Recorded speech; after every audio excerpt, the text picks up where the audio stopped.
Hi guys, welcome back to my channel. I'm Dr. Ashish and I'm going to tell you about the AIIMS PhD Entrance 2025 session updates. So guys, जो form है वो 25 अगस्त 2025 को start हुई है और आप देख सकते हैं कि last date of form filling is 15th of September 2025 till 5 PM। तो सबसे पहले गाइज जो आपका फॉर्म भरने का मान चलो 15th अगर लास्ट डे है तो आप मान चलो कि 12th ही लास्ट डेट है। क्यों? क्योंकि अगर मान के चलो कि अगर आप फॉर्म भरते हो, फॉर्म भरने के बाद में अगर पेमेंट आपकी पेंडिंग चली जाती है तो उसको अपडेट होने में कम से कम 48 आवर्स का टाइम लग जाता है। That means 2 days. तो आप कोशिश करो कि 3 दिन पहले आप फॉर्म भर के साइड हो जाओ। इससे 2 फायदे हैं। पहला तो ये कि आपका पेमेंट अगर रुकता है तो आपको 24 या 48 आवर्स के अंदर में जो है वो आपका अपडेट हो जाएगा आपके पोर्टल पे, तो आप आगे प्रोसीड कर पाएंगे, फॉर्म को प्रीव्यू करके डॉक्यूमेंट्स अपलोड कर पाएंगे।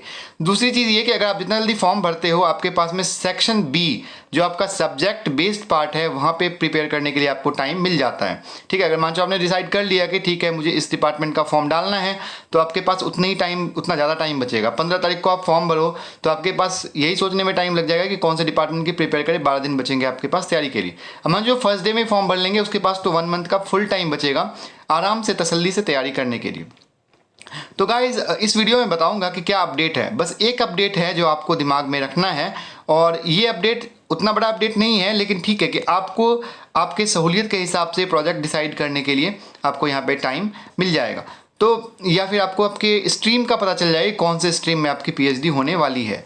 तो ये कहाँ पर है, चलो ये बात करते हैं। सबसे सीट्स जो है 90 है, इतने ही सीट्स होते हैं। 90 से 110 मैक्सिमम होता है या मिनिमम 80 भी होता है। इस बार ये कह सकते हैं कि थोड़ा कम सीट है, 100 तक तो जाती है सीट, है ना। तो 100 मतलब होता है हमेशा, 80 मतलब कम है, तो 90 मतलब मॉडरेट अमाउंट ऑफ सीट्स हैं। तो आपको यहाँ पे बहुत क्लेवरली आपके सीट्स आपके डिपार्टमेंट चूज़ करने होते हैं, क्योंकि यहाँ पे जितने ज़्यादा सीट्स होंगे आपके कैटेगरी में जहाँ पे अप्लाई करने वाले हो, चलो एफ हो या OF हो, तो वहाँ पे उतनी कंपटीशन कम होती है। लेकिन कभी कभी इसका उल्टा भी होता है कि कहाँ कहीं पे एक सीट हो और सारे छोड़ देते हैं, वहाँ इंटरनल नहीं होता है, तो वहाँ पर भी सिलेक्शन उनका हो जाता है। तो ये तो रही आपकी बात कि आपको सीट्स कैसे सेलेक्ट करने हैं। जो बिगेस्ट अपडेट है वो अपडेट ये है कि प्रोजेक्ट टाइटल के साथ साथ इस सेशन में आपको broad areas of your research मिल जाता है जहाँ पे आपकी पीएचडी होने वाली है।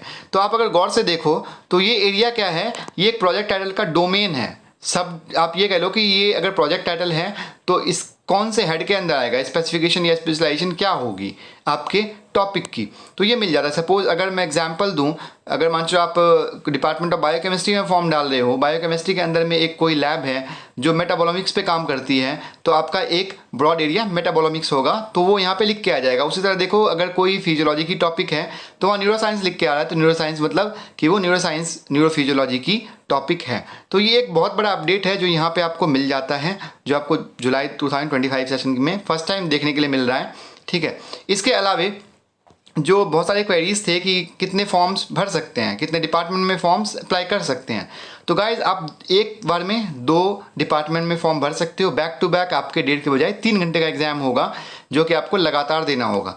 स्टेज 1 जो है दोनों पेपर में सेम होंगे, तो आप कोशिश करना कि जो आपके स्टेज 1 के क्वेश्चंस हैं उसके आंसर जो आपने लगाए हैं उसको आप पहले से वहाँ पे एडमिट कार्ड के पीछे लिख के रख लो, फिर उसको आप सीधा ही एप्लीकेट कर दोगे तो आपका टाइम बच जाएगा।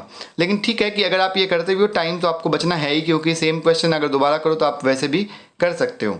ठीक है, इसके अलावा गाइस जो एप्लीकेशन फॉर्म है वो बता दिया आपको कि 3 दिन पहले कोशिश करो फॉर्म भर दें।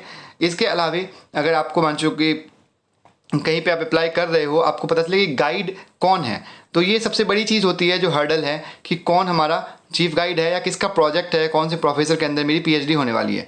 तो यहाँ पे आपको ज़्यादा हेडेक लेने की ज़रूरत नहीं है। आपने मान चलो कि एक प्रोजेक्ट है this one functional characterization of something, ठीक है, तो ये मान चलो किसी गाइड ए या PIA के अंदर में है।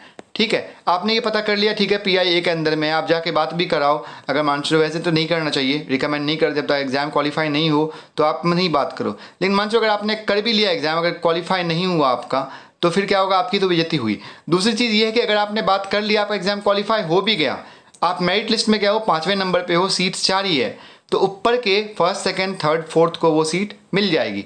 ठीक है, आपको नहीं मिलेगा, तो वहाँ पे आपको फ़ायदा नहीं है कि आप PI के बारे में पता करो, क्योंकि यहाँ पे सब कुछ जो है आपके मेरिट या काउंसलिंग बेसिस पे है। तो काउंसलिंग में जो आपको सीट मिलती है, जो कमेटी डिसाइड करती है, वो होता है आपके चॉइस के हिसाब से। अगर रैंक 1 है तो आपको आपके पास चारों चॉइस है प्रोजेक्ट चूज़ करने की, 2 है तो आपको जिस फर्स्ट नंबर ने जो ले लिया उसके अलावा जो बचे वो ले लो। अब जो आप मान लो 4th रैंक है और 4 ही सीट है तो आपके पास तो वही सीट बचती है जो आपको बची हुई होगी, वही लेना है आपको।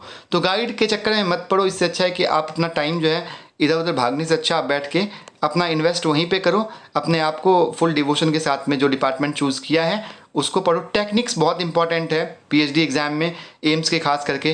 तो जो भी टेक्निक्स हैं, कुछ तक या कलाम टेक्निक्स हैं, पीसीआर वगैरह, वेस्टर्न ब्लॉट वगैरह, फ्लो साइटोमेट्री हो गया, ठीक है, एसडीएस ब्लॉट्स हो गए, जो हो गए वो बैंड्स वगैरह, तो वो ये सारी जो है ना सिंपल क्वेश्चंस हैं जो किसी भी डिपार्टमेंट में फॉर्म लो तो वहाँ पढ़ के जाना ही है, ठीक है।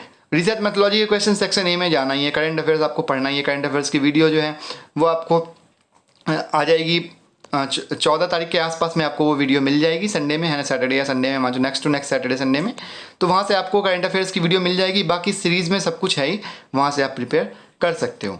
इसके अलावा गाइस अगर कोई आपको प्रॉब्लम होती है तो आप मुझे मैसेज कर सकते हो, टेलीग्राम पे भी कर सकते हो आशीष01, या फिर आप फेसबुक इंस्टाग्राम कहीं भी आप चाहो तो आशीष01 पे कर सकते हो।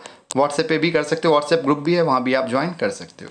तो thank you guys, thank you so much. इतना ही था, एक अपडेट था जो आपको बतानी थी, जो मैंने बताया। Thank you guys, thank you so much for showing so much love to my channel. Thank you guys.